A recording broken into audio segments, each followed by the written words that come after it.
नमस्कार, मैं हूं सुनील सिंह और आप देख रहे हैं श्रेष्ठ भारत। मुंबई बीएमसी चुनाव को लेकर जारी चर्चा मुंबई किसकी में आपका फिर से स्वागत है। और आज हम विषय लेकर चल रहे हैं कि चुनाव में किस तरह का घालमेल है। एक तो दल बदल को लेकर, जो स्वर्गीय अभिषेक घोषालकर हैं, उनकी पत्नी शिवसेना यूबीटी छोड़ के तेजस्वी घोषालकर बीजेपी में शामिल हो गई। राखी जाधव जो एनसीपी शरद पवार की पार्टी की मुंबई कांग्रेस की एक तरह से अध्यक्षा थी, वो टिकट बांट रही थी, लेकिन रातों रात वो बीजेपी में शामिल हो गई। तो ऐसे बहुत से चेहरे हैं। और इसी के साथ ही मुंबई में दलों के गठबंधन को अगर हम देखें तो मुंबई में कांग्रेस अलग लड़ रही है, क्योंकि एमएनएस उद्धव ठाकरे के साथ आ गई है, वो साथ में नहीं दिखना चाहती है। लेकिन यही कांग्रेस पुणे में जाके शिवसेना यूबीटी और एमएनएस के साथ में हाथ मिला के लड़ रही है। बीजेपी और शिवसेना एकनाथ शिंदे मुंबई में एक साथ लड़ रहे हैं, लेकिन साथ में अजित पवार को नहीं रखा है एनसीपी को, क्योंकि नवाब मलिक जो हैं उनके मुंबई के अध्यक्ष हैं, उनको कमान दी गई है। और यही शरद पवार जो हैं वो यूबीटी के साथ मिलकर लड़ रहे हैं। लेकिन पुणे में जा रहे हैं तो चाचा भतीजा दोनों एक हो गए हैं, अजित पवार और शरद पवार एक साथ लड़ रहे हैं और यूबीटी और एमएनएस अलग लड़ रहे हैं। तो ये अजब का घालमेल जो बना हुआ है, इसी पे आज हम चर्चा करेंगे कि ये क्या है, क्यों है और इससे किसको फ़ायदा है, और इसमें मतदाता किस तरफ जाएंगे, या फिर जो नेता हैं वो आज प्रचार करेंगे मुंबई में फलाने के लिए अच्छा बोलेंगे, वहाँ जाके पुणे में फिर दूसरे के खिलाफ बोलेंगे, तो कैसे होगा। ये सब जो घालमेल है क्या, ये जानने के लिए, इसी पर चर्चा करने के लिए आज हमने दो बहुत ही वरिष्ठ पत्रकार और राजनीतिक विश्लेषकों को बुलाया है। एक तो अनुराग त्रिपाठी जी हैं, सर आपका स्वागत है, और प्रसाद काथे जी हैं। ये महाराष्ट्र की जमीनी राजनीति को, खास करके सभी पूरे महाराष्ट्र को हम देखें, जो ग्रामीण भी कह सकते हैं, वहाँ तक इनकी जानकारी रखती है, बारीक जानकारी रखते हैं। तो खास करके हमने बुलाया है प्रसाद काथे जी को। तो प्रसाद जी आपका भी स्वागत है। धन्यवाद। ये जो विषय है आज का हमारा, ये चुनावी घालमेल, ये मैं जब बता रहा था तो मैं भी कंफ्यूज था कि कौन किसके साथ है और कैसे मैं उसको रख पाऊँ। इसलिए आपने देखा होगा कि थोड़ा सा जिसको हम लोग फंबल कहते हैं, वो आया कुछ। तो ये स्थिति अगर मेरे अंदर है तो खुद पार्टी के नेताओं में और का जो जनता है, उस जो वोटर्स हैं, उसमें कितनी होगी। ये आप क्या देख रहे हैं कि किस तरह की राजनीति हो गई है। मैं इसको कहते हैं ना कि ये पागलपन लगता है देखने में कि एक जगह इस 29 महानगर पालिकाएँ हैं और कम से कम 7-8 तरह के कॉम्बिनेशन काम कर रहे हैं। और सत्ता पक्ष के हिसाब से अगर देखा जाए, जो प्रमुख खिलाड़ी है इसमें, इस मैडनेस में भी एक मेथड है। ऐसा नहीं है कि वो खेल बीजेपी ने ऐसे ही जाने अनजाने कहीं गठबंधन बना दिए हैं। नगर पालिका चुनाव हुआ, महीने भर भी नहीं बीता अभी। उस नगर पालिका चुनाव में उन्होंने बड़े प्रेम से शिंदे को छोड़ दिया था कि भैया जाओ, है ना, खेला होगा, और खेला हुआ। शिंदे जी नुकसान में रहे इस खेले में, फिर वो आकर के जुड़ गए। इस बार अजित पवार जो दूसरा पार्टनर है, दो ही बड़े पार्टनर हैं बीजेपी के महाराष्ट्र में, अजित पवार की एनसीपी जो दूसरा बड़ा पार्टनर है, इस बार उसको खेलने दे रहे हैं बाहर से। अब अजित पवार इसका कितना फ़ायदा उठा पाते हैं। अजित पवार ने बड़े सलीके से अपने पूरा खेलने दे रहे हैं। अब सोलापुर में आप जाइए तो एकनाथ शिंदे और अजित पवार साथ में हैं। नासिक में भी शायद कमोबेश यही स्थिति हुई है। तो कौन किधर है, कुछ समझ ही नहीं पा रहा दरअसल। नहीं, वो मोटे तौर पर आप देखिए, जहाँ स्टेक हैं बीजेपी के, सब जगह बीजेपी के स्टेक नहीं है। जहाँ बीजेपी के स्टेक हैं वहाँ बड़े सलीके से उन्होंने अपने लिए पार्टनर चुन लिया है। जैसे मुंबई या ठाणे है, ठाणे है, पुणे है ना, कोल्हापुर। पुणे में भी शायद दोनों अलग हो गए। हाँ, वो तो पहले घोषणा कर दी थी वैसे, 1 महीने पहले। कल रात तक स्थिति थी, बातचीत चल रही थी, लेकिन अब सुनने में आया कि अलग हो गए। शायद ताजा जानकारी काथे जी आपके पास होगी। जी, बीजेपी और एकनाथ शिंदे शिवसेना। बिल्कुल, जैसे कि अभी अनुराग जी कह रहे थे, उस बात का एक थोड़ा सा जिक्र करना ज़रूरी है। जो मेथड इन मैडनेस कहा जाता है, वो क्या है, तो जो भी गिरे वो थाली में ही गिरना चाहिए। बाटी से गिरे तो थाली में गिरे, और थाली से गिरे तो बाटी में ही गिरना चाहिए। ये सत्ता पक्ष का बहुत सादा सरल गणित है। कटोरी में, जी, यानी तो दाल बाटी वाली बाटी नहीं है। तो कटोरी से निकले तो थाली में आए, और थाली से निकले तो कटोरी में जाए। तो कुल मिला के जो भी आए वो अंततोगत्वा आपको महायुति में ही आना है। ये पूरा एक पीछे का गणित है जिसे कि समझना होगा। लेकिन उसी में मैं एक समझना चाहता हूँ, गणित तो है लेकिन जनता कैसे उलझ गई वोटर। देखिए तो मीम आए हैं, आप देख रहे होंगे कि उलझ गया था। और एक तो बहुत ही जबरदस्त है कि ये देखिए बिल्कुल तो मतलब लोग भी इस चीज का मजे ले रहे हैं, लेकिन उलझे हुए होंगे ना। मजे लेना अलग विषय है, लेकिन अंततः सभी को वोट देना है, तो वो कैसे माइंड बनाएंगे अपना। देखिए, लोगों के लिए अमूमन वोटिंग के पहले करीब जो यहाँ वहाँ होने वाले वोटर हैं ना, उनके ही लिए ये सवाल हमेशा रहता है कि वोट किसको करें। जिस तरीके से 2014 से इस देश में एक तरीके से ध्रुवीकरण हो चुका है, तो वोट बंध चुके हैं। अब कुछ भी हो जाए, वो बंध चुके वोट हिलने वाले हैं नहीं। और जो एक 12 से 15% यहाँ वहाँ होने वाले लोग हैं, वो अलग अलग मुद्दों पे विचार करते हैं, पैसे से लेकर उन तक पहुँचने वाली सुविधाओं पे विचार करते हैं। तो उन लोगों के लिए हो सकता है कि वो तय करें किसको वोट करना है। अमूमन लोगों का बहुत ज़्यादा तक तय हुआ होता है कि मुझे जाके ये बटन दबाना है। वो देखते तक नहीं है कि कौन खड़ा है, कौन उम्मीदवार है। महानगर पालिकाओं का जब चुनाव होता है, जैसे जैसे महानगर बढ़ रहे हैं, आपने खुद अपने आप को देखिए, आप कितनी बार आपके पार्षद के पास गए। ज़्यादातर महानगर पालिकाओं में जो एक तबका है और जो बहुतायत में है, वो तो पार्षदों तक पहुंचता नहीं है, सांसदों तक पहुंचता नहीं है, विधायकों तक पहुंचता नहीं है। हाँ, लेकिन वो एक हवा पे हमेशा से अपना वोट तय करता है। जिनका रोजमर्रा का है, वो जरूर उस समय, उस दिन, एक दिन पहले तय करेंगे मुझे कल जाके कौन सा बटन दबाना है। लेकिन अनुराग जी बहुत अनुभवी हैं आप, बहुत 40 साल कम से कम आपने राजनीतिक रिपोर्टिंग की है। इस तरह का घालमेल कभी दिखा था? यहाँ पे दोस्त हैं मुंबई में तो पुणे में दुश्मन हैं, तो ठाणे में दोस्त हैं तो नई मुंबई में फिर दुश्मन है। मतलब अजीब, जैसे दुश्मन का दुश्मन दोस्त होता है। ठीक वो स्थिति है या ये सब सही में नूरा किस्ती है? जैसा आप कह रहे हैं कि इन्होंने कहा कि घी गिरे तो थाली में गिरे या तो कटोरी में गिरे, लेकिन गिरे अपने पक्ष में ही। लेकिन ये कैसे हो पाया, कैसे? नहीं, इसके पहले कांग्रेस और एनसीपी ने, जब उनकी सरकार थी यहाँ, ये खेला बहुत पार किया है। अलग अलग लोकल इलेक्शंस में अलग अलग लड़े। एक बार तो ऐसा हुआ उन्होंने सिंबल ही नहीं दिए, ऐसे भी लड़के देख लिया उन्होंने। तो ये खेले ऐसे होते हैं। पुरातन काल में भी बड़ा साहब ठाकरे ऐसे बहुत सारे एक्सपेरिमेंट कर चुके हैं। वो उनको कहा जाता है बड़ा कठोर और चुनाव में अलग अलग जगहों पे अलग अलग तालमेल। हाँ, हर महानगर पालिका के अलग स्ट्रेटेजी होती थी। मुंबई में उन्होंने समाजवादी जॉर्ज फर्नांडिस से, जो उनके कट्टर दुश्मन थे, उस समझौता किया। ये तो खैर मान्य हो सकता है। एक बार हमने जनता दल पार्टी का एक्सपेरिमेंट देखा है 77 का, जब सब इकट्ठे आए थे। लेकिन मुस्लिम लीग की बनात वाला, उसी गठबंधन में तीसरी पार्टी मुस्लिम लीग थे। जीएम बनात वाला बड़े नेता थे मुस्लिम लीग के। मुस्लिम लीग को संगठन में शामिल किया था, बाकी जगह नहीं शामिल किया था, मुंबई में कर लिया था। तो इस तरह के लोकल जो गणित हैं, वो लोकल, हर लोकल चुनाव में बिल्कुल लोकल गणित होते हैं हर शहर में। महानगर पालिका बम्बई है, बड़ी है, वो लगभग एक स्टेट के बराबर है, इसलिए ये गणित हम लोगों को अजीब लग रहे हैं। लेकिन नगर पालिकाओं में तो ये होता ही है। पता नहीं, एक को जो सबसे मजबूत होता है उसको इकट्ठा करने के लिए सब इकट्ठा हो जाते हैं। अभी देखिए महानगर, जैसे मीरा भाईंदर में नहीं हुई हाँ। है ना, युति क्यों नहीं हुई भाई साहब? दो ईगो खड़े थे ना भाई साहब, प्रताप सरनाइक का ईगो और नरेंद्र मेहता का ईगो, दो ईगो खड़े हो गए, तो उसके लिए बाकी किसी के लिए जगह नहीं बची। कार्यकर्ता हर चुनाव में साथ लड़ते रहे बीजेपी मीरा भाईंदर में। अब एक दूसरे को गरियाएंगे, मीरा भाईंदर में एक दूसरे को गरियाएंगे। हाँ, और मुंबई में आके एक दूसरे का नहीं, वो तो उनकी मुंबई छोड़ दीजिए, उन कार्यकर्ताओं को वहीं काम करना है। लेकिन नेता तो जाएंगे अगले बार, अभी विधानसभा लोकसभा में फिर उन्हीं को साल ये काम करना है। उन्हीं नरेंद्र मेहता के लिए कार्यकर्ताओं को काम करना है, उन्हीं प्रताप सरनाइक के लिए। वो कार्यकर्ताओं के साथ एक बड़ा मजाक पॉलिटिकल पार्टीज कर रही हैं।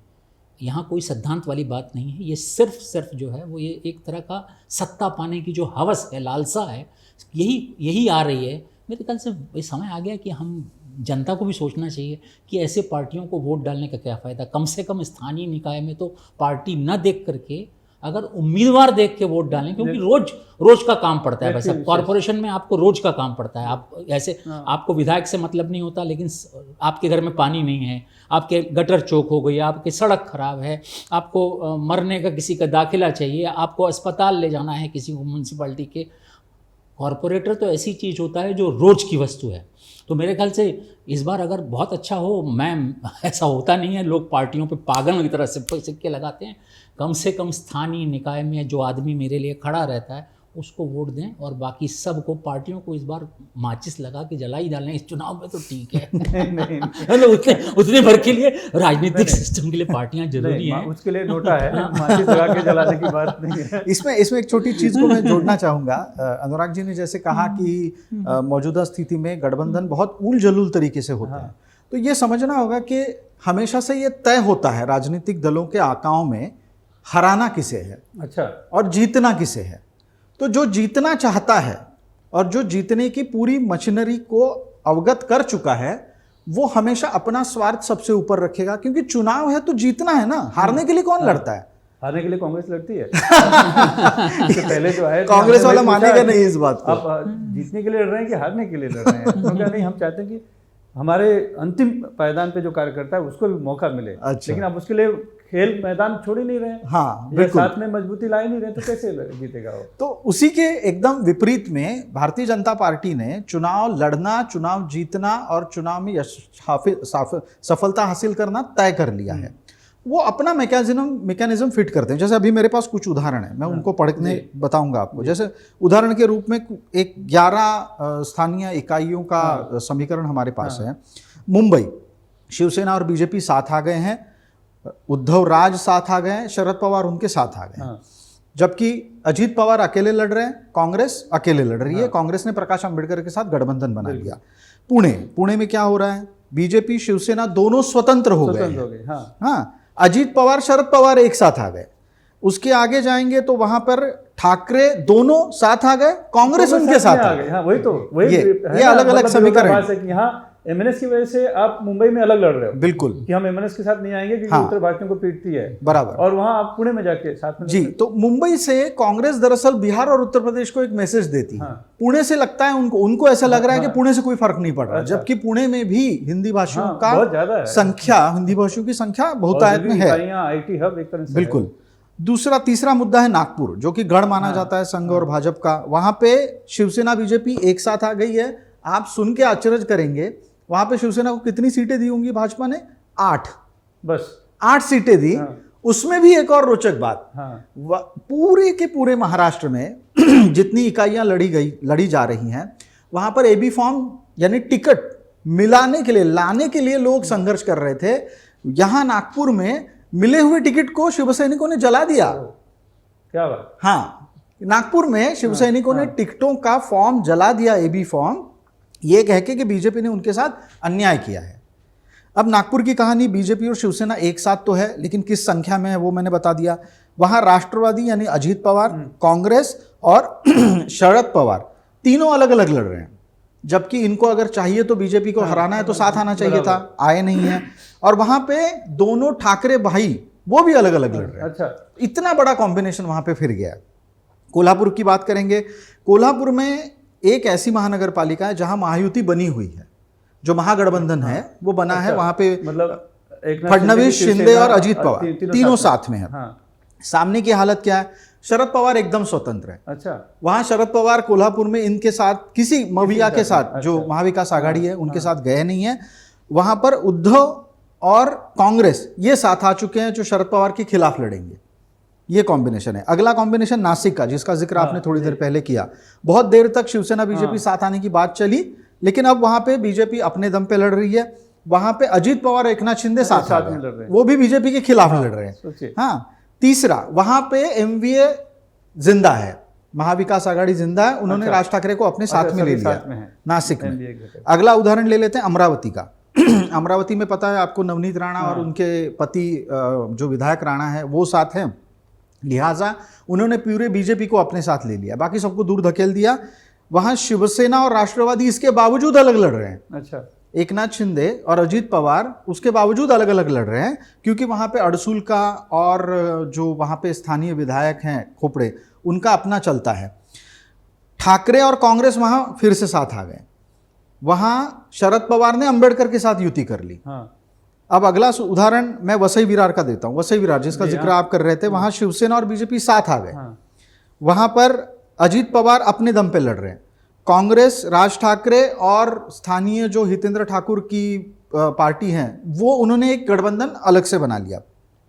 और वहां पे उद्धव ठाकरे राज ठाकरे के साथ नहीं जा रहे। अच्छा, वहां पे राज ठाकरे अलग लड़ेंगे, उद्धव ठाकरे अलग लड़ेंगे, वो आमने सामने क्या लड़ेंगे। बात। ये एक कॉम्बिनेशन है। नवी मुंबई, जहां पे भारतीय जनता पार्टी, शिवसेना और अजीत पवार तीनों अपने दम पे लड़ेंगे, और वहां पर एमएनएस जाएगी एमवीए के साथ, यानी महाविकास आघाड़ी के साथ, जो पूरी महाविकास आघाड़ी एकजुट बनी हुई तो है। कांग्रेस भी रहेगी साथ में। बिल्कुल। और जो पनवेल है, वहां पर महायुति भी मौजूद है और वहां पर एमवीए भी मौजूद है, जिसमें उन्होंने राज ठाकरे को ले लिया है। ये पूरी कहानी में पूरे राज्य की 29 इकाइयों में से अगर आप किसी एक बहुत रोचक लड़ाई को देखेंगे तो वो है संभाजीनगर की।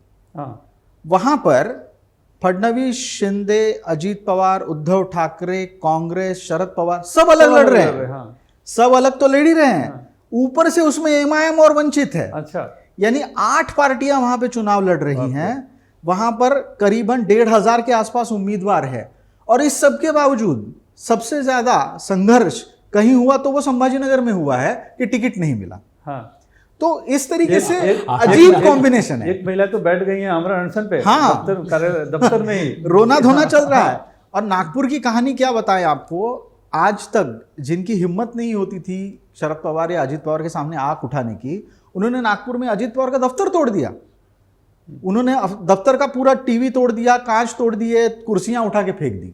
तो ये ऐसी ऐसी कहानियां हैं। तो सर इस समीकरण में इसी में एक ऐड करूंगा, मुंबई का एक जिक्र छोटा सा रह गया, आरपीआई आठवले। उनको बीजेपी के कोटे से 6 सीट देने का ऑफर किया बीजेपी ने कि साथ में रहेंगे, लेकिन साथ में उम्मीदवार भी देना चाहा। तो उन्होंने कहा हम मांग रहे थे 21 के करीब कुछ, और दे रहे हैं 6, वो भी साथ में उम्मीदवार दे रहे हैं, तो हम क्यों लड़े, तो हम अलग लड़े। मतलब एक झंडा उन्होंने भी उठा लिया उसमें एक। आठवले जी ने 40 सीटें मांगी थी और बीजेपी ने उनको 6 दी। हाँ, वो 6 भी उस 40 से बाहर थी। मतलब जो इनके पास, जी। दोनों के पास कैंडिडेट नहीं थे, हाँ। वो सीटें उठा के आठवले के तो बीजेपी ने कहा बत्ते हम मार दी। उम्मीदवार भी दे देते हैं हाँ, आपको। वो 8 सीटें दे दी उन्होंने। हाँ। फिर जब आठवले ने कहा कि नहीं है मेरे पास, तो बोले हम वो भी देते हैं। हाँ, 6 उम्मीदवार- हैं आपकी दिखाने के लिए, हाँ। दिखावन लाल के तौर पे हाँ। उनको रखने की कोशिश की। इस बार पता नहीं, आठवले जी हमेशा मानते रहे हैं सत्ता पक्ष में, इस बार उनका अच्छा, हाँ, अहम जाग गया। जाग गया और उन्होंने इनकार कर दिया है।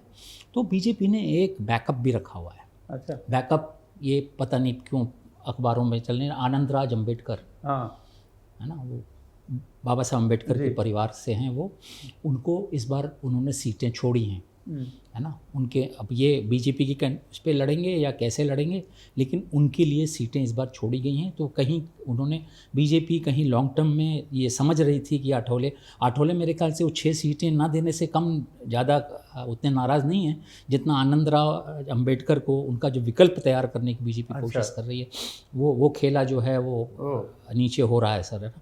8 सीटें मांगी थी आनंदराव अंबेडकर ने और मेरे ख्याल से 3-4 दे दी गई। अच्छा, साथ में है वो? एग्जैक्ट संख्या मुझे अभी अभी आज तक सारे कैंडिडेटों के नाम आए नहीं हैं।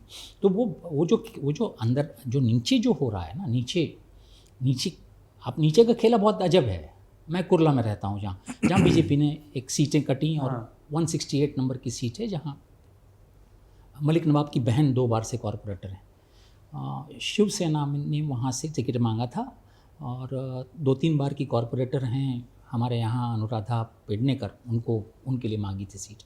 छूटी नहीं, बीजेपी ने छोड़ी नहीं। बीजेपी ने कहा आपकी बार हम लड़ेंगे। कभी बीजेपी उस सीट पे लड़ी ही नहीं है इतिहास में, जब से शिवसेना से हुआ। पहली बार बीजेपी ने एक सामान्य कार्यकर्ता को टिकट दिया, उसने गाजे बाजे के साथ, कल ढोल बाजे के साथ अपना फॉर्म भर दिया। अनुराधा पेडनेकर ने बगावत करके अपना जो है टिकट फाइल कर दिया इंडिपेंडेंट के तौर पे। ये कौन सी पार्टी से थी? ये अभी शिवसेना शिंदे में थी। जी। थोड़े दिन पहले तक वो उद्धव के साथ थी, महीने भर पहले इधर आ गई। तो उन्होंने अपना फॉर्म भर दिया बगावत। दोपहर को उनको बीजेपी का एबी फॉर्म दे दिया गया भाई साहब। She got a ADP form for BJP. अब बीजेपी के पास 2 कैंडिडेट है वहाँ, है ना। बीजेपी को जो मिला एक सीट बड़े मुश्किल से, है ना, जो जिसके बड़े लड़ाई, कार्यकर्ता बहुत खुश थे, हमको पहली बार बीजेपी की सीट मिली भाई साहब। अब बीजेपी को भाई साहब कैंडिडेट भी मिल गया भाई साहब वहीं से भाई साहब, लिटरली। तो वो पहले भरा था वो कार्यकर्ता, वो सामान्य एक बिल्कुल गरीब कार्यकर्ता को टिकट दिया था। मेरे ख्याल से कुर्ला के इतिहास में बीजेपी ने पहली बार एक सामान्य गरीब कार्यकर्ता को अच्छा काम किया, एक टिकट दिया था भाई साहब। उसका भाई साहब पत्ता गोल है ना भाई साहब। अब कहाँ इस रेस में कहाँ है भाई साहब, है ना। पेडनेकर परिवार पुराना परिवार है, शिवसेना का जड़ है, मतलब 2-3 पीढ़ी से रहा है वो। डॉक्टर माधवराव पेडनेकर, उनके बाद उनके पति और फिर उनकी बहू, ऐसे उनकी भी 2-3 टर्म हो चुके हैं। 30 साल शिवसेना की जड़ें होती हैं कई बार, वो पेडनेकर परिवार है, उसमें से दे दिया गया भाई साहब अब इसका इस सामान्य तो बीजेपी का तो एक ही मंत्र है कि जीतने वाला ही उम्मीदवार होगा, जो जीतेगा वही बनेगा, चाहे वो किसी भी पार्टी का हो। हमारे ये दरअसल पुराने समय में ये शरद पवार का मंत्र हुआ करता था। अच्छा। कि जीतने वाला अपने पास होना चाहिए, जिसको चाहे अब जैसा बीजेपी भी ने हो। कैसा भी हो जाए। अभी हमने जैसे- 1-2 उम्मीदवार देखा कि वो जेल में बंद है, उनके बेटे को दे दिया गया है। जैसे अजित पवार ने देखिए ना, पुणे में एक अजित माफिया पवार को ने दिया, टिकट दे हाँ, दिया, अजित पवार की बात कर रहा हूं। अंधेकर को हाँ, टिकट दे हाँ, दिया टिकट पुणे दे में। दिया। उन्हें कोई उससे परहेज नहीं है, बंदा जीतना चाहिए बस। हरने है ना। हाँ, अंधेकर करके। हाँ, अच्छा। हाँ। तो कुल मिलाकर ये पूरा का पूरा खेला यही है। हाँ, जीत कौन सकता है? लेकिन ये देखिए कि जो नेता हैं, भले ही ये महानगर पालिका का चुनाव है, नरेंद्र मोदी या केंद्रीय नेतृत्व नहीं आएगा, लेकिन मुख्यमंत्री जाएंगे, बड़े पदाधिकारी तो जाएंगे प्रचार करने, या फिर अजित पवार जाएंगे, एकनाथ शिंदे जाएंगे, उद्धव ठाकरे भी जाएंगे। तो ये कैसे आइडेंटिफाई करेंगे लोग कि यहाँ पे मुझे किस पार्टी को कोसना है, किस नेता को नहीं कोसना है, वो कैसे होगा? इसका एक उदाहरण मैं ही दे देता हूँ। जैसे भगूर, हाँ। ये आपको पता होगा स्वतंत्र वीर सावरकर की जन्मभूमि है। तो भगूर नगर परिषद का बड़ा इंटरेस्टिंग वाकया था। हम लोग अजीत पवार के भाषण को लाइव कर रहे थे। वहाँ पे अजीत पवार ने भाषण करके जब समापन किया तो उन्होंने बोल दिया कि आपको घड़ी को वोट देना है, आपको इसके साथ साथ कमल को वोट देना है, और आपको इसके साथ साथ मशाल को वोट देना है। अच्छा। ऐसा अजीत पवार ने बोल दिया। तो हम चौंक गए कि अजीत पवार ने कहीं फंबल तो नहीं मार दिया। हाँ। हमने जाके वहाँ पे पूरा चेक किया तो पता चला कि वहाँ पे कॉम्बिनेशन ही वैसा है। अच्छा। तो नेता बड़े स्मार्ट है। या तो लिखी हुई पर्ची उनके हाथ में रहती है, या उन्हीं के दिमाग में रहता है कि मैंने यहाँ पे ये कॉम्बिनेशन किया हुआ है। उनके लिए दुविधा नहीं है। उनके लिए दुविधा नहीं है, मतदाता के लिए भी दुविधा नहीं है। दुविधा तो आप और मेरे लिए है। जब हम 4 बार शिंदे सेना का उम्मीदवार है या उद्धव सेना का उम्मीदवार है, इसमें फंस जाते हैं। मतलब हम उसी में उलझे रहेंगे, वो अपना काम कर जाएंगे। बस। जी, बहुत बढ़िया, मतलब बड़ा ही रोचक और दिलचस्प ये चुनाव होने जा रहा है। कुल मिलाकर आप दोनों आए, आप दोनों ने बड़े ही अच्छे तरीके से पूरे विषय को रखा, उसके लिए बहुत बहुत धन्यवाद। तो इस एपिसोड में खास करके कि जो गठबंधन है पार्टियों का, अलग अलग जगहों पे अलग अलग पार्टियों के साथ, वो जो घालमेल है वो क्या है, और किस तरह से वो उलझन पैदा करेगा मतदाताओं में, नेताओं में, या फिर वो एक तरह से जो है कि उलझी हुई एक राजनीति है या फिर सुनियोजित राजनीति है। इस पर हमने चर्चा की, बड़े अच्छे तरीके से यहाँ पर हमारे जो दोनों मेहमान हैं उन्होंने विचार रखे। तो इस बातचीत में इतना ही। अगली बार हम फिर मिलेंगे एक नए विषय के साथ। तब तक आप देखते रहिए। लेकिन हाँ, एक आपसे विनती है कि आप देखने के बाद अपनी राय भी जरूर दीजिए, और साथ ही कोई सुझाव हो विषय का तो वो भी बताइए, ताकि हम उस पर भी यहाँ पर इस मुंबई किसकी है में चर्चा कर सकें। तब तक के लिए धन्यवाद। श्रेष्ठ भारत पर खबरों से जुड़े रहने के लिए चैनल को सब्सक्राइब और लाइक करें, बेल आइकन दबाएं और देखते रहें श्रेष्ठ भारत।